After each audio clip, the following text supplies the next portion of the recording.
Hey everyone, welcome to my YouTube channel. The car Cove. The Renault Kwid is a car that has been a game changer in the entry-level hatchback segment, especially in markets like India. Designed to offer the practicality of a compact car with the stance of an SUV, the Kwid has managed to capture the imagination of first-time car buyers and young drivers looking for a stylish yet budget-friendly ride. Today, we're diving deep into what makes the Renault Kwid such a compelling option, what it gets right, where it could improve, and how it stacks up in a competitive market filled with alternatives. Let's start with the origins. Renault first introduced the Kwid back in 2015, and it immediately turned heads with its bold styling. Unlike most entry-level hatchbacks, which tend to look basic and conservative, the Kwid embraced an SUV-inspired design that meant higher ground clearance, rugged body cladding, and a wide stance that gave it a more dominant road presence. At a time when SUVs were becoming increasingly popular, Renault's decision to infuse SUV elements into a small hatchback turned out to be a masterstroke.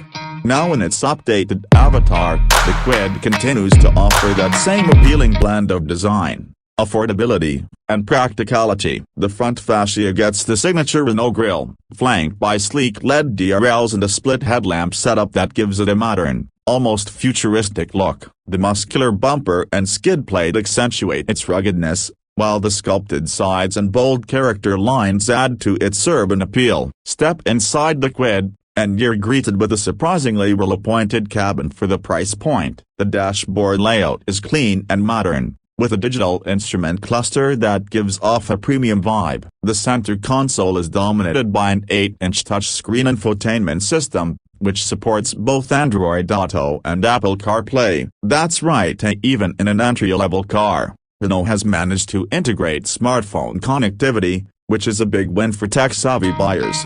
Another standout feature is the amount of space on offer. Despite being a small car, the Kwid is cleverly packaged to offer ample legroom and headroom for both front and rear passengers.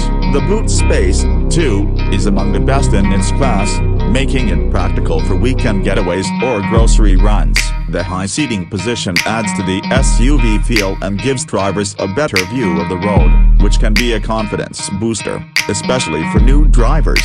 Powering the Kwid are two petrol engine options, a 0.8-liter and a 1.0-liter three-cylinder unit. The 0.8-liter engine produces around 54 PS of power and 72 Nm of torque, while the 1.0-liter offers 68 PS on 91 Nm. Both engines are mated to a 5-speed manual gearbox, and the 1.0-liter also offers the option of an AMT automatic, which Renault calls EasyR. This makes city driving a lot more convenient, especially for those dealing with bumper-to-bumper traffic on a daily basis. In terms of performance, the Kwid isn't going to thrill enthusiasts, but that's not its objective.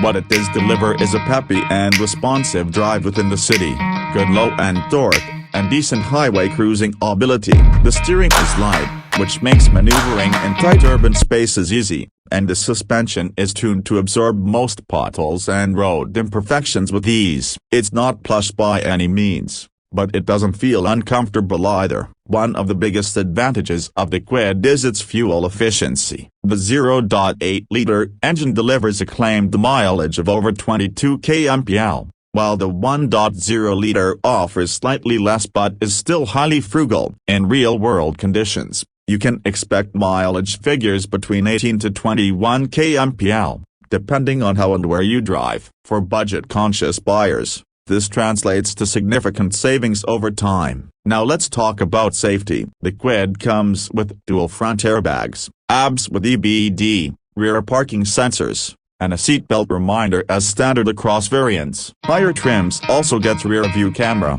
which is a useful addition in tight parking spots. That said, the Kwid has received mixed safety ratings in crash tests, which is something to consider if safety is your top priority. Renault has made improvements with each update, but this is an area where there's room for growth. When it comes to pricing, The Kwid continues to be one of the most affordable cars in its segment. Its space variant is priced very competitively, making it accessible to a wide audience. Even the top-end variant with all the bells and whistles remains within reach for most buyers looking for value. The cost of ownership is also relatively low, thanks to affordable maintenance and widely available spare parts. What further adds to the Kwid's appeal is Renault's wide service network and customer support, which has improved significantly over the years.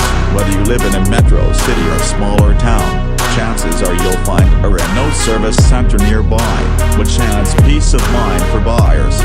Customization is another key aspect where Renault has done something different with the Kwid. Buyers can choose from various packs and accessories to personalize their car. Things like contrast-proof colors, body decals, alloy wheels, and interior accents that allow owners to stand out in a segment where most cars are similar in looks and features. The Kwid offers that extra bit of individuality. If we compare the Kwid with some of its direct competitors, say the Maruti Suzuki Alto K10, Hyundai Santro, though discontinued, or even the Tata Tiago in the higher budget bracket, the Kwid holds its own quite well. While the Alto may have better brand recall and slightly better resale, the Kwid trumps it on design, interior features, and overall space. Compared to the Tiago, the Kwid is more affordable and easier to drive in the city, although the Tiago offers better build quality and refinement. So who exactly is the Renault Kwid for? Well, it's ideal for first-time car buyers looking for an affordable yet stylish and feature-packed car. It's also a great option for those who want a city runabout that doesn't feel basic. Young professionals, students, small families, anyone who needs a reliable and economical car with a touch of flair will find the Kwid a good fit. That said, if your driving involves a lot of highway runs or you prioritize crash safety above all, you might want to look at options like the Tata Punch or Tiago, albeit at a slightly higher price point. But if you're primarily sticking to city roads and looking for something budget-friendly without compromising too much on features, the Kwid is hard to ignore. Over the years, Renault has also introduced several limited editions and cosmetic updates to keep the Kwid fresh, from the Climber Edition, which adds a bit of rugged charm, to new color options and interior themes. Renault has shown that it's willing to keep the product exciting, which matters in a market that quickly moves on to the next big thing. The Kwid has also played an important role in shaping Renault's image in India. Before the Kwid, Renault was known mostly for the Duster and a more niche Koleos influence, but it was the Kwid that really brought the brand into the mainstream. It showed that Renault could understand the Indian market and deliver a product that checks the right boxes in terms of design, practicality, and price. As we wrap this up, the Renault Kwid stands as a testament to what clever design and smart engineering can achieve even in a budget category. It's not perfect, but it doesn't need to be. It delivers where it matters: value, looks, comfort, and everyday usability. For anyone looking to buy their first car or upgrade from a two-wheeler to four wheels, the Kwid is worth a serious look. It combines the charm of an SUV-inspired design with the practicality of a hatchback, all while keeping costs under control. And in today's world, where every rupee counts, that's something worth appreciating. Let us know your thoughts on the Kwid in the comments below. Have you driven one? Or are you planning to buy one? What do you think of its design and features compared to others in the same price range? And if there's any other car you'd like us to review or cover in detail, drop it down below. Thanks for watching the Car Cove, and don't forget to like, subscribe, and hit that bell icon for more deep dives into the cars that matter to you. Until next time, drive safe and stay curious.